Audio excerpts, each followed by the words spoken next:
In this video, I'm going to be going over some different tips for creating a really good landing page.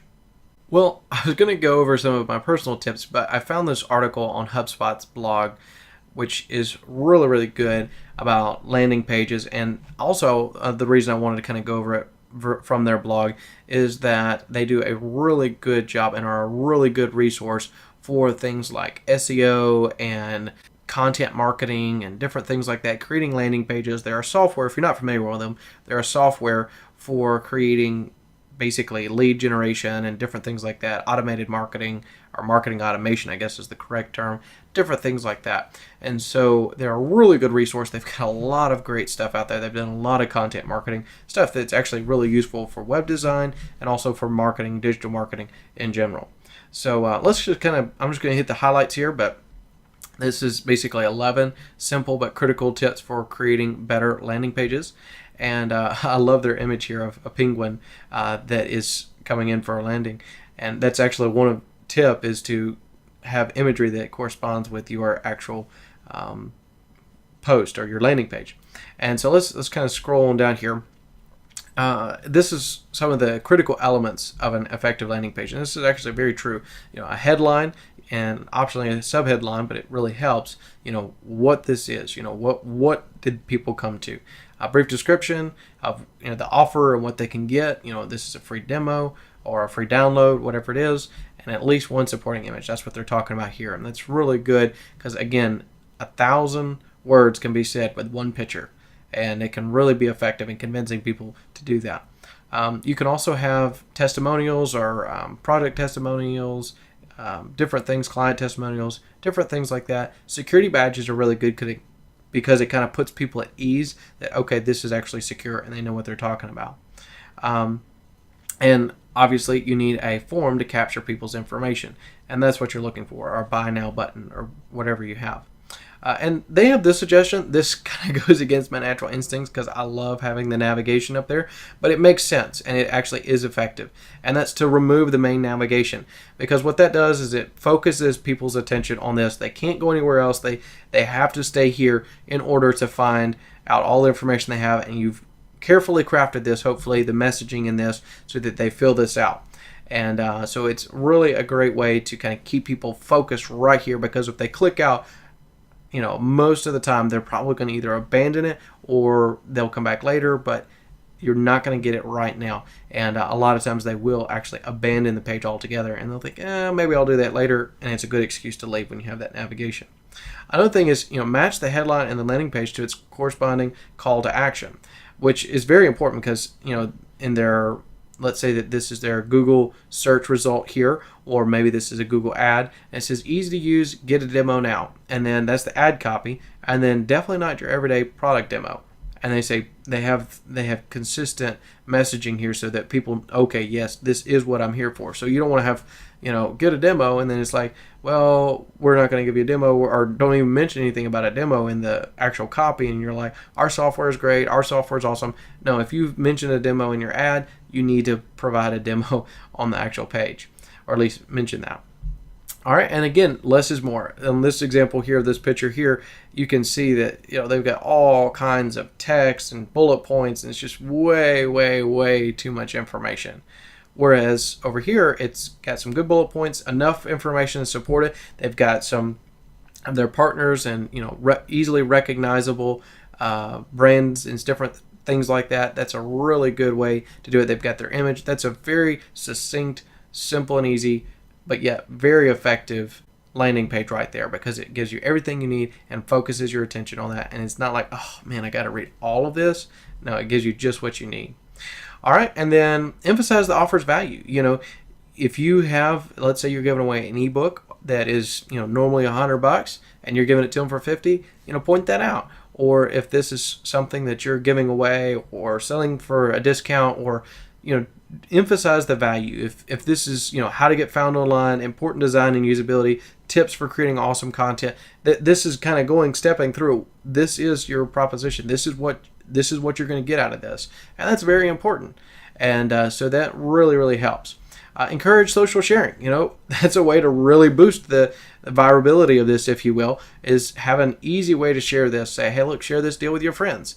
And so that's, if this is an article that might be useful to businesses and stuff, share it on your LinkedIn. You look great because you're sharing this free resource to people, but it's also great for, in this case, HubSpot or whoever it is that is trying to get this content out there because they really want to connect with as many people as possible. Also, create more landing pages to generate more leads. This is actually just kind of a, you don't really think about it, but the same landing page may not work for everybody. So create a couple different ways to get people's information and get their attention. Some people may want an ebook, some may want a white paper, or some people, I want to talk to you. So they want a webinar or a free trial, a demo, a hands-on. So kind of craft a couple different options and messaging around those to present it to different types of people. And depending on what you're offering or service or whatever you're trying to push is, you may be a little bit more limited or maybe have a lot more options. But kind of think about doing it from a couple different angles and promote those accordingly. And that could be very useful for you. Only ask the information you really need. And this is very, very key. And I see this all the time, people trying to get 58 different forms of identification from you, or, all kinds of different things. What's your spouse's name? Well, if you don't have a spouse, do you plan to get married? It's like there's a lot of different information that they ask that seems a little bit, it's like, okay, what are they asking for here? Do you really need to know my, last 3 dogs' names, in order to get my information? So, and those are exaggerated examples, but it kind of holds true. Just get exactly what you need. And this is a good example. They've got a bunch of information here, but they make it clear all you really have to put in is first name, last name, and email. But if someone wants to fill out the other information or is willing to, then they can. And so that's a good way to do it, is just make some fields required, not all required. Or if you have a really short attention span in your particular audience, maybe just put first name, last name, email, just the bare minimum, or maybe just email. And then you can put them on your email marketing list and email them later and have another way, another offer like this with a little bit more information that you have to get from them for them in order to download or get whatever the offer is. So you have to kind of work with your audience and kind of figure out that is. But typically, the simpler and more easy it is, the more likely people are actually to fill it out. Also, consider whether to submit or not to submit. This is a really a great evolution in web forms. And everyone used to say, okay, the submit button. Where's the submit button? Well, now people are like, I don't know if I really like that, and they make a good point here is, who wants to submit to something? Or, in college you have to submit a paper, or in high school or whatever. And so it kind of has some negative connotations associated with it. So how about make it a little bit more attractive? Like, get your brochure kit, get your free ebook, get your, download your white paper, subscribe to our newsletter, different things like that. Put it in action, say, do it now, let's go. Or, different things like that to make it to where it's clickable and people actually want to hit that button. Like, yes, I want this right now. Give me my white paper, give me my free item, whatever it is. And it's a lot more attractive than just a simple submit button. And or even let's go, depending on what it is, might be more appropriate than submit. And so that's a good thing to take advantage of, is kind of tweaking that slightly. Also, reduce anxiety with proof elements. And they had a really good point here with, people putting their information on here. A lot of times I've seen this a lot lately. People say, subscribe for our newsletter, blah, blah, blah. It says, we hate spam and we promise, we hate spam too, so we promise we will never spam you. Just that little line right there can make the difference for some people that say, well, I don't want to sign up for this and get totally spammed and they're sending me stuff every other day, or every day, 3 times a day.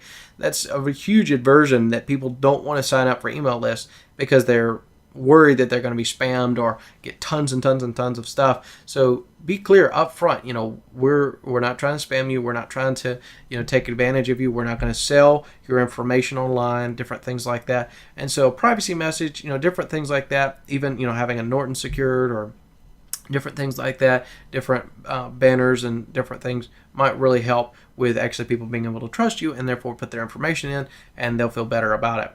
Another point here, and this is kind of what I was alluding to earlier, is make the form appear shorter. Again, making it as easy as possible. All right, so, first name, or your name, email, company, and phone. And just by the design of this, like they're pointing out here, both fields have the exact same information, but this one over here, B, looks a lot longer than the one over here does because it's the way it's designed. It's got name, then the space, and then that. So it's a lot easier if you can just kind of put it in there. And also, they mention here smart fields.